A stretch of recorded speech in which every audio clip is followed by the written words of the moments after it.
Nos encontramos aquí en el centro de Durango, en la Plaza Fundadores, y estamos enfrente del Palacio Zambrano. Este es un lugar emblemático de aquí de Durango, pero no nos enfocamos en el Palacio Zambrano, sino en el Museo Francisco Villa.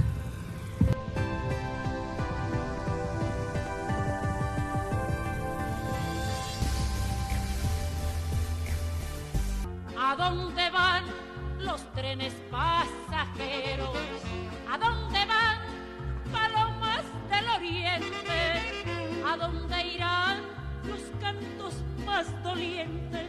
Van a llorarle a un hombre guerrillero, el más bragado, más cabal y más valiente. En todas partes la gente levantaba.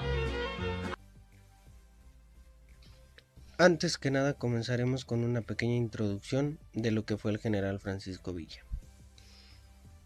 Desempeñó actividades legales e ilegales antes de incorporarse a la lucha maderista. Combatió la rebelión de Orozco en 1912 al lado de Victoriano Huerta, quien fue fusilario por insubordinación y robo. En 1913, al frente de la División del Norte, combatió a Huerta para vengar la muerte de Madero. Desconoció a Carranza en la Convención de Aguascalientes y se enfrentó a Álvaro Obregón en el Bajío, donde fue vencido. En 1916 atacó Columbus, Nuevo México, y siguió una guerra de guerrillas hasta 1920, año en el que se amnistió. Radicó en la hacienda de Canutillo hasta su asesinato, instrumentado en 1923 por Plutarco Elías Calles y Álvaro Obregón.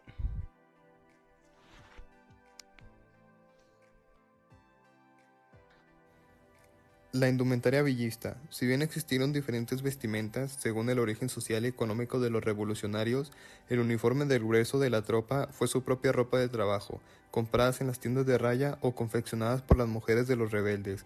Las prendas fueron hechas para resistir las tareas del agreste mundo rural del norte de México. Tras la Guerra de Reforma, México adoptó leyes que transformaron la vida social, nacionalizó los bienes del clero, legalizó el matrimonio civil, secularizó cementerios y separó iglesia y Estado. Estas reformas fueron constitucionalizadas por Sebastián Lerdo de Tejada, pero al intentar reelegirse en 1876 fue derrocado por Porfirio Díaz con el Plan de Tuxtepec. Díaz, héroe militar de la lucha contra los franceses, ganó poder hasta convertirse en figura central del país. Aunque criticaba la reelección, Díaz permaneció en el poder más de 30 años, mostrando cómo el poder puede cambiar las convicciones. A las armas. Porfirio Díaz se reelegía por octava ocasión en 1910. Su contendiente, Francisco I. Madero, previamente encarcelado en San Luis Potosí bajo el cargo de incitar al pueblo a la rebelión, huyó a San Antonio, Texas, donde redactó el Plan de San Luis, en el que, entre otras cosas, declaró nulas las elecciones, llamó a tomar las armas para arrojar del poder a las autoridades y ofreció restituir a los campesinos de las tierras despojadas por la ley de terrenos baldíos. Entre 1884 y 1910, los rancheros del norte perdieron sus tierras a manos de terratenientes protegidos por el gobierno de Porfirio Díaz. Esto generó varios levantamientos, como el de Tomochic en 1891, donde los pobladores, inspirados por Teresa Orrea, resistieron al ejército hasta ser aniquilados. También hubo alzamientos en Velardeña, Ocuela y Cuchillo Parado, donde la represión fue brutal. En estos lugares, la lucha por la tierra, la religión o contra los abusos de autoridades y hacendados terminó marcando el inicio del descontento social que daría paso a la revolución. A inicios del siglo XX, los hermanos Flores Magón crearon el Partido Liberal y denunciaron la injusticia del régimen. Apoyaron huelgas clave como la de Cananea en 1906 y la de Río Blanco en 1907, donde miles de obreros protestaron por sus condiciones laborales, enfrentando una represión sangrienta. Todos estos movimientos mostraban un país al borde del estallido, con campesinos, obreros y ciudadanos hartos de los abusos de poder. La revolución maderista comenzó en noviembre de 1910, buscando acabar con un gobierno que ignoraba las garantías sociales y las libertades políticas. Inició en las ciudades con la lucha por la sucesión presidencial, pero pronto se trasladó al campo, revelando las profundas desigualdades geográficas y sociales del país. El lema "sufragio efectivo, no reelección" dio paso a demandas agrarias y sociales, y surgieron líderes como Pascual Orozco, Emiliano Zapata y Pancho Villa. Tenemos un acontecimiento histórico como es el encuentro. Abraham González convocó a Pancho Villa para defender con las armas los derechos del pueblo. Aquel fue quien le habló por primera vez del Plan de San Luis y de su autor, Francisco I. Madero. Incluso fue en Chihuahua donde Villa tomó la decisión de poner su energía y su voluntad al servicio de la patria. Ahí aprendió, según sus palabras, a amar y reverenciar a Madero, porque venía a luchar por nosotros los pobres, los oprimidos, los despojados, enfrentándose no solo al tirano, sino desafiando la indolencia del pueblo, la pereza de los modorrados. A partir de entonces, Villa y González se preocuparon de reunir hombres de acción, personas con liderazgo natural y amplios conocimientos de la geografía que les era propia. El 10 de mayo los maderistas avanzaban casa por casa. Había caído la iglesia y los federales, debilitados por el cansancio, el hambre y la sed, se replegaron a la comandancia situada en el cuartel del 15º Batallón. En un acto desesperado, Navarro ordenó a sus hombres reagruparse en la zona del mercado para contraatacar. Pero Villa los descubrió, provocando un combate definitivo. En poco más de una hora, los hombres de Villa lograron dispersar a los federales, muchos de los cuales huyeron sin dirección fija. ¡Déjenlos que se vayan! Entre las 11 y 12:30 de la mañana, el general Navarro reconoció que no quedaba mucho por hacer, y mostrando una bandera blanca por una de las ventanas, la guarnición del Ejército Federal en Ciudad Juárez se rindió ante los rebeldes.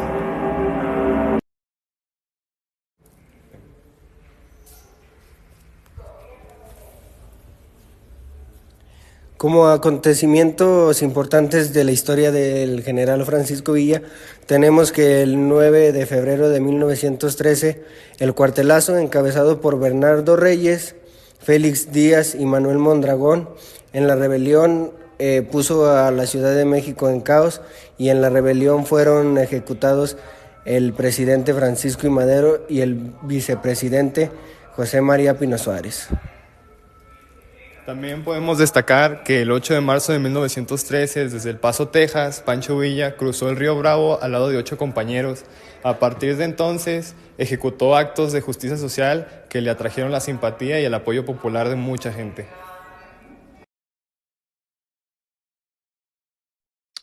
La vida en Canutillo fue muy bonita. La hacienda de Canutillo se convirtió en un pequeño pueblo con su propio gobierno y organización. Había electricidad, correo, telégrafo, médicos, escuelas, carpinterías, talabarterías, zapaterías, sastrería, molino, herramientas y tiendas. Los talabarteros conservaban las monturas de la escolta y los herreros hacían las herraduras de los caballos de Villa, ya que Villa decía que no admitía que los animales salieran sin ellas porque se les echaban a perder los cascos. No más de verlo el gobierno se espantaba y se nombraba el general Francisco Villa, allá en Chihuahua, Parral y La Boquilla.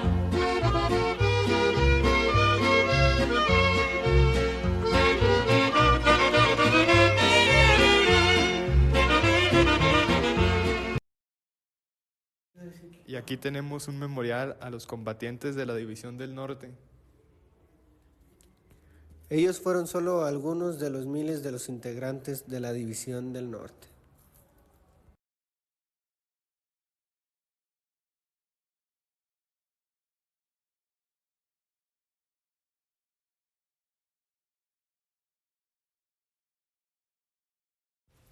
Tras la ruptura con Venustiano Carranza en la Convención de Aguascalientes, Villa y Zapata ocuparon la Ciudad de México. visitaron Palacio Nacional para saludar a Eulalio Gutiérrez, designado presidente provisional por los convencionistas, y se tomaron una fotografía histórica. En ella, de izquierda a derecha, aparecen el general Tomás Urbina, Nicolás, hijo de Zapata, el profesor Otilio Montaño, el general Rodolfo Fierro y María de Jesús Zapata, hermano de Emiliano y la única mujer en la foto.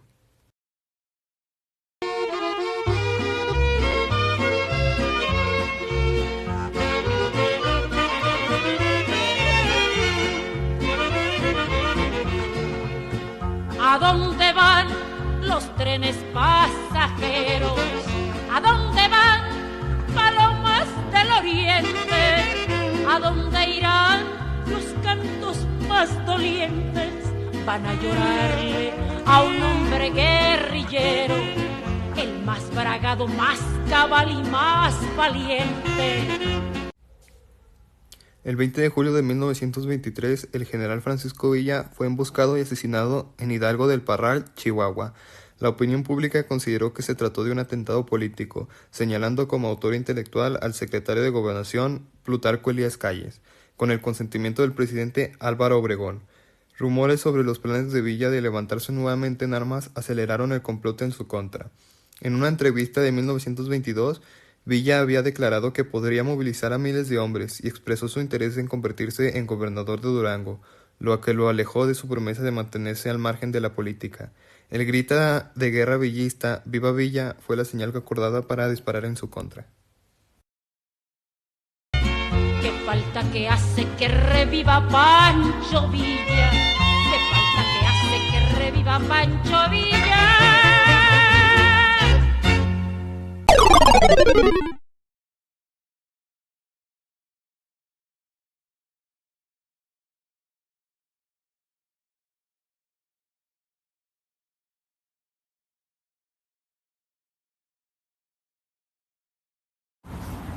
Bueno, nos encontramos aquí en las afueras del Museo Francisco Villa con una persona de aquí de Durango. ¿Tu nombre, amigo? Adriel. ¿Ya sabías de la existencia del Museo Francisco Villa? Sí. ¿Tienes conocimiento de lo que fue el general Francisco Villa? Sí, pues fue un personaje de la revolución que fue de los más importantes, ya que ayudó a que llegara Madero al poder. ¿Sabes qué era lo que movía a Francisco Villa o cuáles eran sus ideales?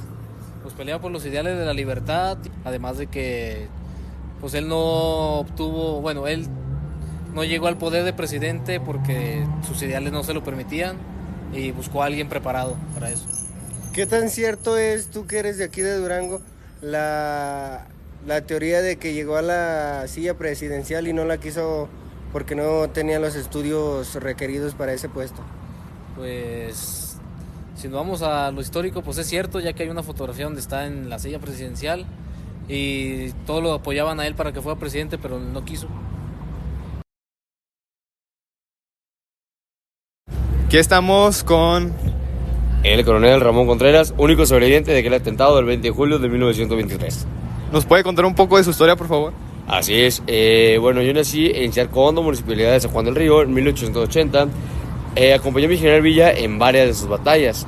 Lamentablemente, yo fallecí en 1943 por problemas estomacales ahí en Huencameo, Durango. ¿Y qué fue lo más importante que pudo hacer usted con el general Villa? Bueno, abrimos escuelas, cerramos cantinas, preferimos pagarle a un maestro que a un general del ejército. Más que nada, queríamos que todos tuvieran una educación digna. Ok, muchas gracias por su entrevista. No, de nada, para servirles.